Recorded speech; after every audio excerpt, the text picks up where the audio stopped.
I'm Selena and welcome back to my channel. So this video is going to be a little weird because it's a 5-star predictions wrap up for the year video, and I made this list before I joined BookTube for whatever reason. I either saw someone else do it or I came up with the idea like independently, not knowing it was a thing on BookTube, because the people I watch don't really do 5-star predictions very much, or they didn't at the time. And so I just made this in like January with a list of books that I thought I was going to give 5 stars, and I didn't know I was going to start a channel, but it was always kind of a dream of mine. And so now that I have, I figured I would go through the list with you and talk about whether I was right that these books were 5 stars for me, I did love them, or whether I was wrong and they didn't quite get there, or they were just flat out awful. By the way, if you see me looking down, it's because I'm looking at my computer and I have the list of books on my computer. So I have 23 books that I have on this list that I thought I would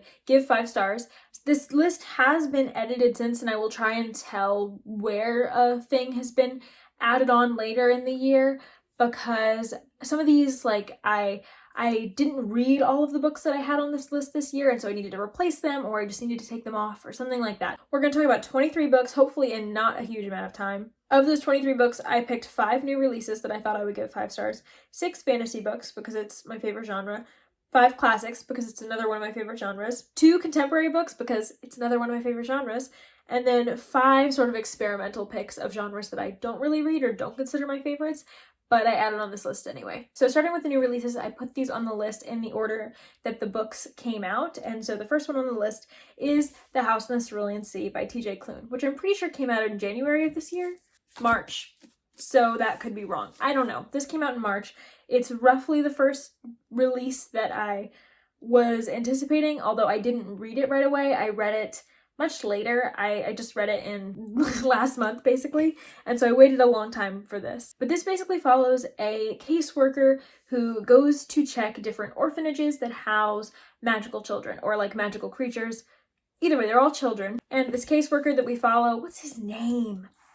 Linus. I can't believe I forgot Linus's name. But yeah, so we follow Linus as he's acting as a caseworker, and he gets assigned to this really different house, a very interesting high-risk house, let's say, with a lot of high-risk magical children and beings. So Linus is sent there to evaluate, and he meets these amazing children, and he meets their caretaker, who is amazing. And so you just have this amazing, beautiful found family and this kind of lost middle-aged man who doesn't really know what he's doing with his life, and is sort of just not very content going into this house and kind of becoming a part of the found family. And it's just a really sweet, amazing book. This I did give 5 stars. It is one of my favorite books of the year. I love this book. And straight from a 5-star to something else, the next book I do not own anymore because I gave it away, and that book is The King of Crows by Libba Bray. The King of Crows is the 4th book in the Diviners Quartet. This is a series about a group of like teens, young adults with like paranormal, supernatural sort of powers, and a lot of paranormal stuff is going on. It's in the 1920s in America. You follow a very diverse group of people who are affected by the 1920s in very different ways, and who all have pretty different powers, pretty paranormal powers. This is a very hyped series on BookTube. I'm sure you've heard of it. I loved The Diviners when I read it. When I was first getting back into reading the first year, I read The Diviners probably 2 years ago now, over 2 years ago now, and I loved it. I binged the whole series. I loved the first 2 books, gave them 5 stars. I loved the 3rd book a little bit less, but I still gave it 4.5 stars, and so I was anticipating giving the 4th book at least a 4.5 stars, but hopefully a 5. The King of Crows, it was so boring. I thought it was so hard to get through. It was basically just a travel narrative. I was looking for something to tie everything together, and I feel like I got half answers for a lot of things, and it didn't work. I hated this book. I gave it 1.5 stars, and the only reason I gave it 1.5 stars instead of a 1, I don't give 0.5 stars, like 1.5 stars very often, because once it gets that low, why? But I did for this one because I did like the very last scene. I hated everything with the climax, but I did like this scene with the resolution because it felt like the old Diviners. It felt like taking a historical moment and showing the dark sides as well as the mainstream sides, I guess. And I really liked that scene was able to do that even till the very end of the series, but I hated the rest of this book. And one thing I'm trying to do with the 5-star predictions that I didn't like is give you a recommendation for something better. The only paranormal-ish sort of story this year that I really, really liked and read was Mr. Monster by Dan Wells. This is the second in a series about a boy who, he has a lot of murderous instincts, or violent instincts, we'll say, and that comes in handy when he's trying to track an actual serial killer in his town. And I don't want to go into the whole summary, but it's good. I really, really liked the second book. I thought it was great YA horror, paranormal horror, and so that's why it's in this list. It was better than The King of Crows. The next new release that I picked was The Kingdom of Back by Marie Lu. So for my reasoning why I thought I would give this 5 stars is Elliot Brooks raved about this towards the beginning of the year when she read it, and it sounded really good. I wasn't interested in this like from the start of the year, but it was probably whenever Elliot Brooks read this, I added it. Basically, this book follows the Mozart siblings. We have Wolfgang Amadeus Mozart, who we know and who is this musical prodigy, and then we have his older sister Nano, who is also a musical prodigy, but she will not be able to practice music like her brother does once she hits a certain age because it's not proper for women to do that. But then on top of that historical fiction element, we also have a fantasy element because the Mozart siblings really did imagine a kingdom for themselves called the Kingdom of Back. We know that from like history or something, I don't know. This book takes that and runs with it, and we see the Mozart siblings in their magical world, and this book was amazing. We have a very sweet and strong and complex sibling relationship at the center of this book, and I thought it was so brilliantly done. I gave it 5 stars. For a while it was my favorite book of the year, but I think it has climbed a lot down just since I've read other books, but I loved this book so much. So the fourth 2020 release that I thought I was going to give 5 stars to was The Ballad of Songbirds and Snakes by Suzanne Collins. So this has been on the list since the beginning of the year because I reread the Hunger Games series and read and finished Mockingjay for the first time, because as a kid I really enjoyed the first 2 books, but I never finished Mockingjay, and this time I really, really loved my reread of the first 2 books. And Mockingjay, I really loved the first half of it just as much as the other 2, but the second half really fell apart for me. But I was still just so in love with the Hunger Games. It was one of my favorite series. Put it on there thinking that I would probably love it because I don't know, and I didn't. I gave it 1 star. I'm not going to go much into this because I have a review from when I first-ish joined BookTube about this, a 1-star rant review, so if you want to check that out, you can. It's probably not very good. You can check that out if you want. And sadly, I didn't really read any other good dystopians this year, so I'm just going to recommend you reread The Hunger Games, or read it for the first time if you haven't, because this is way better than anything this will do. And my final new release that I predicted would be 5 stars is Cemetery Boys by Aidan Thomas. I didn't give this 5 stars, I gave it 3.5 stars, but I was really interested in reading it because it just sounded really interesting. It's about this boy who is a brujo, but he's also trans, and so his family doesn't really recognize him as a brujo. They want him to be someone else, and so to prove it to them that he is a brujo, our main character, Gadriel, summons a ghost of a person from his class who he didn't even know is dead, and there's a romance that ensues and a slight mystery. And I thought this was really good. I gave it 3.5 stars, but it wasn't a new favorite. It was good. Okay, getting into the fantasy that I thought I would give 5 stars. The first one I thought I would give 5 stars is Warbreaker by Brandon Sanderson. So I adored the Mistborn trilogy, and so I put several Sanderson on this list because I wanted to read more of him. I read a lot more of him this year, and I love doing it. In this book, we follow the princess who is married off to the fearsome god king of another kingdom, and the sister that follows after her to help, I guess. And I really, really enjoyed this book. When I first finished it, I did give it 5 stars, and maybe it still deserves it. I would probably have to like reread it to see, but I did have some criticisms with it, like plot and character wise, I guess. I don't know that it's Sanderson's best, but even Sanderson's like, I have some criticisms, is still amazing. So I gave it a high 4.5 stars. Yeah, this is still a great read, and I still highly recommend it. The next fantasy book that I thought would be a 5 star is also Brandon Sanderson, and that was The Way of Kings by Brandon Sanderson. So this is a major epic adult fantasy series, and I read the series this year. I never know how to describe this. Basically, the like 1-sentence pitch is like a lot of people with internal struggles, mentally, emotionally, who live in this world where their gods left them and the magic is gone, are tasked to save the world. And yeah, I really love this book. I gave it 5 stars. Of course it was 5 stars. This is my favorite series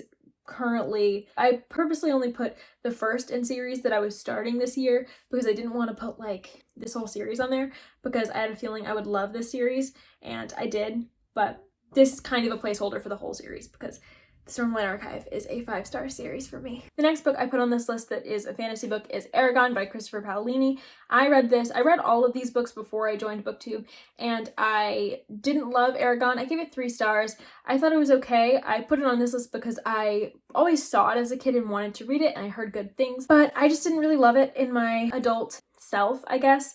I think I was also reading it around the same time as Way of Kings, so like Eragon's much more of a beginner fantasy. Eragon models itself on a lot of classic fantasy, and one book that I found really similar to it that I actually liked a lot better was A Wizard of Earthsea by Ursula K. Le Guin. I'd read this before and gave it like a 3.5, but I reread it this year and I gave it a 4-star and really, really enjoyed it. And so this, I would say, is very similar to Eragon, but I like it better. So if you too were disappointed by Eragon, maybe try A Wizard of Earthsea. The 4th fantasy book on this list, and the 9 of 23 books, is Duel of Fire by Jordan Rivet. When I first found Murphy Napier's channel, she talked about this a lot, and so it's been on my TBR. I have wanted to read it, and I did enjoy this book. I gave it 4 stars. It wasn't a 5-star, even though I thought it was going to be a 5-star. It follows the daughter of some fire wielders in a country where fire wielders are very necessary, but also very oppressed. And her passion lies with dueling, and she's basically paired with the prince of the kingdom to be his dueling partner because they're both really good and they both need to get better. And so yeah, that's where we start from here, and it's really interesting. I do want to continue with this series because I really, really like the direction that this seems like it's going from the ending. So yeah, 4 stars. The next fantasy that I put on this list as a 5-star prediction was An Unkindness of Magicians by Kat Howard. This is another one that Murphy used to talk about a lot more, but still sometimes does, and I always really like the sound of it, and so I put it on my TBR. I loved it. I gave it 5 stars. This is a urban fantasy about a magical world in New York that kind of erupts into house wars every 20 years. And this time, the thing that's different is we have a new competitor who is not from a house, but who is competing for control of the magical world. And she's ready to make some big changes. Her name is Sydney, and we follow her. We see it all through her eyes. This book's so good. It's so action-packed. It's so dark. It's so tightly plotted. The pacing is perfect. Everything just happens right when you want it to happen. I loved this book. And the final fantasy I have on this list has been getting a lot of hype, and that is Rage of Dragons by Evan Winter. I enjoyed this book. I gave it 4 stars. 4 stars, yeah. It wasn't a 5-star. This is a character-driven book about a character who's going through a lot of turmoil, and he has gone through a lot of changes in his life that have been really tragic for him, and he's on a revenge mission. His name is Tao. And yeah, I enjoyed this. I would have enjoyed more like external plot, not just a character plot, but I can see why this is so well loved because it has a lot of action and a lot of character work as well. Action scenes like fighting scenes are not really what I look for in fantasy, and so not every part of this worked for me, and that's probably why I didn't get the full 5, but it's still a good book and I still highly recommend it. Into classics territory, the first book that I had on this list as a 5-star prediction was The Picture of Dorian Gray by Oscar Wilde. This is about a man named Dorian Gray who has his portrait painted and sees that he is very beautiful, is told he is very beautiful by the people around him, very handsome, and he becomes very vain and he starts becoming a worse person than he was. This is a corruption arc. I really wanted to love this more than I did. I gave it 4 stars, so it's not like I hated it or anything. Just think that it was timing with this one for me because I love like dark classics. I expected to love this one. This is a dark classic, and I just think it was the wrong time. I think that I was still fairly new to my classics like journey, and I think that this was a little bit stylized for me. Like Oscar Wilde's writing was a little stylized. It was a busy time in my semester of like my 3rd year of college, and so I didn't love it as much as I wanted to. I feel like if I go back and reread it and use the audiobook, I could love it because literally so many people whose tastes are similar to mine love this book and gave it 5 stars. The next classic on this list was Lady Audley's Secret by Mary Elizabeth Braden. So I'd heard about this book, but it wasn't something that I had planned on reading soon. But the class I was in last semester was reading this and I read it and I really enjoyed it. This is a sensation novel. It's about this man named Robert Audley whose uncle gets married to this much younger woman named Lady Audley, and when he goes to visit them, his best friend that he brings with him goes missing. And so we basically follow Robert Audley backtracking, like trying to find out where his friend is, what happened to him, etc. It's an early mystery novel and I loved this book pretty much from the first page. I didn't give it 5 stars though. I gave it 4.5 because I first gave it 5 stars. I enjoyed this 5 stars worth. It's kind of like Warbreaker, but I had criticism. So this is a very high 4.5 stars, but it did some things in the ending that I just really didn't like and left a bad taste in my mouth. The next classic is Beauty and the Beast by Gabrielle Suzanne Barbeau de Villeneuve. I don't know how to say that at all. I've never looked up this woman's name. This is the original Beauty and the Beast, and it has beautiful interactive stuff. I love these editions. And I'd never read Beauty and the Beast before, and I really wanted to in this edition specifically. And I put this on 5-star predictions because I love classic fairy tales. They're one of the things that got me into classics, one of the things that were the easiest to dive into, and I was highly anticipating this one. I didn't give it 5 stars. I gave it 4.5 stars because I think towards the end it lost me just a little bit. It's very much the fairy tale and then you back up and see how certain things happened, and I didn't love that second part as much, but I still did love this book and I still do highly recommend it. The next classic that I predicted would be at 5 stars this year was I Capture the Castle by Dodie Smith. So this is kind of a very YA-like classic. I think this would be great for beginners. This is a just sort of coming of age story of a very dysfunctional family. We follow a girl in this dysfunctional family coming of age, but she's coming of age within this dysfunctional environment. But the family is very like loving despite not fully knowing how to love each other healthily. And it's very dramatic and fun. I did give this 5 stars. Even though I had some problems with the ending, I still decided to give this one 5 stars because I loved it so much. And so yeah, this was a hit. Final classic that I thought I would give 5 stars this year was Carmilla by Sheridan Le Fanu. So I added this later because I didn't know I'd be reading this year. I saw it on my syllabus for the class from the semester and I put it on the list.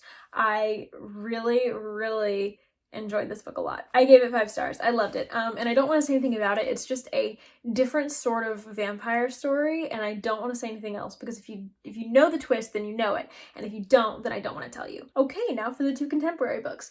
The first contemporary that I put on this list was Symptoms of Being Human by Jeff Garvin. I've seen this book around for several years now. When I first was getting into the book community, I think it just come out and I was interested in reading a lot of LGBTQ+ books, and this was one of the ones that I kept seeing. It's one of the ones that looked interesting to me, so I put it on my list. I tried it and I DNF'd it. I did not finish this book. I hated it so much. It just did not work for me on so many levels. Basically, it boils down to me not liking the LGBTQ plus representation of this. We follow a gender fluid person, a gender fluid character, and I read a lot of Goodreads reviews from actual gender fluid people who really hated this portrayal.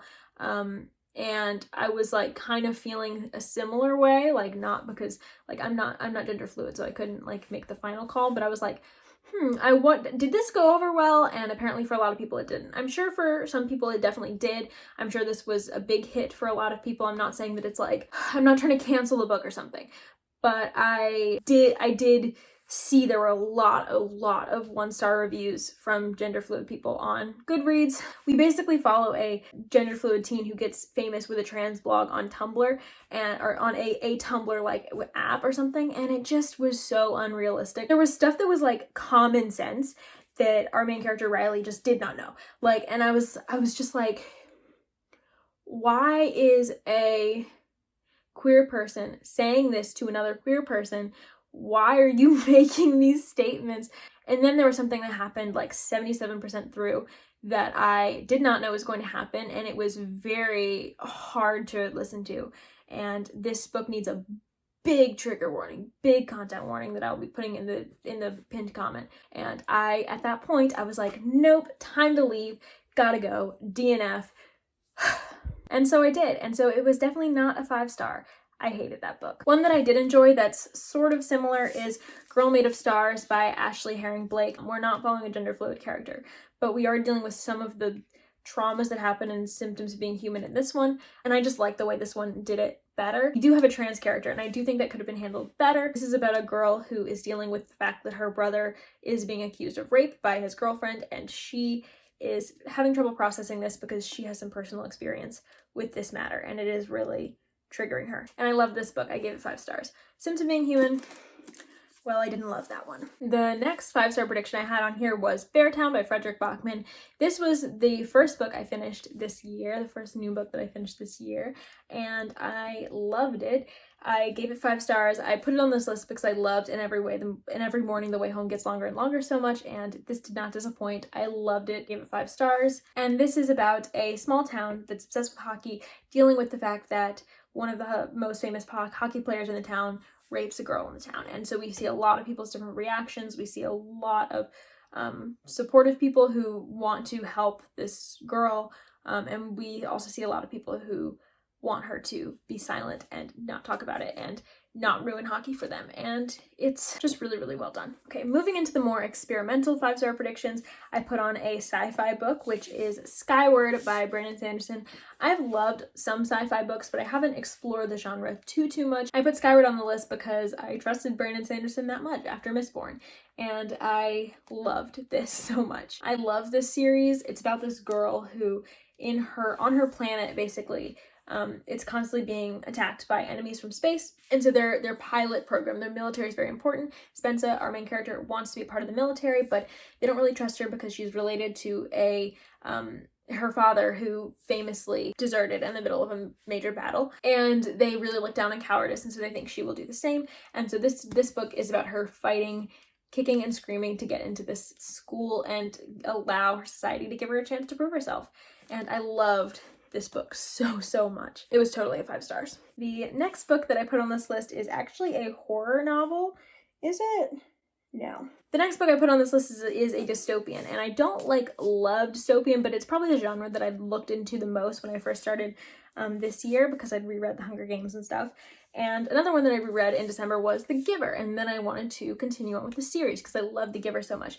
Bad idea. I put Gathering Blue on this list because I expected at least this one to be good. I'd heard good things about this one, and it was a 3 stars. It was okay. It wasn't the sort of groundbreaking instant modern classic feeling that The Giver gave me. And sadly, as I said, I didn't read any good dystopians that were above a 3 star this year. The best thing I can tell you is, instead of just this, just read The Giver. Just read The Giver. Treat it as a standalone. 3 more, we can do it. Now we're going to talk about the horror that I put on this list, because I don't read a lot of horror, but I did read It by Stephen King last year, and I really enjoyed that. And so I wanted to put one on this list to sort of dip my toes into the genre again. That horror that I put on the list is Into the Drowning Deep by Mira Grant. I put this on because it sounded amazing and I wanted to look into more horror, and it was amazing. I loved it. I gave it 5 stars. I'm not going to go on about it because you just heard about it in my wrap up, but I loved this book so much. This is about killer mermaids and some scientists that go and find them. Highly recommend. My penultimate book on this 5-star predictions list is a historical fiction, and that book is The Nightingale by Kristen Hanna. This is about 2 sisters in World War II in Nazi-occupied France, and the ways in which they resist quietly, not so quietly, etc. This was one of the first books that I read this year, and I really loved it. I gave it 5 stars. It's not my favorite historical fiction anymore, but it's definitely one that I love, and would definitely call one of my favorites. I really enjoyed this book. Wouldn't it be great to end this on a positive note, on a 5 star? Yeah, it would, but I still have one more book to talk about. And I put a literary fiction on this list because I don't read a lot of literary fiction. I'm reading more now, and I've really gotten into it, but at the time it wasn't something that I thought was, necessarily going to be my favorite genre. And this book and my reaction to it definitely didn't help that. And this still just upsets even me. I wish I liked this book a lot more. But the book that I put on this list is Little Fires Everywhere by Celeste Ng. So I've been too hard on this book in the past. I definitely will say that. But this is a book about a suburb that is sent into drama, turmoil, when a woman in the suburb adopts a Chinese American baby and a custody battle erupts. But that's more of a background plot. We're really just following the dynamics between a family that lives in the suburb and the single mother and daughter that live in the house that they rent out. And so we follow this dynamic between the 2 families. It was kind of underwhelming to me.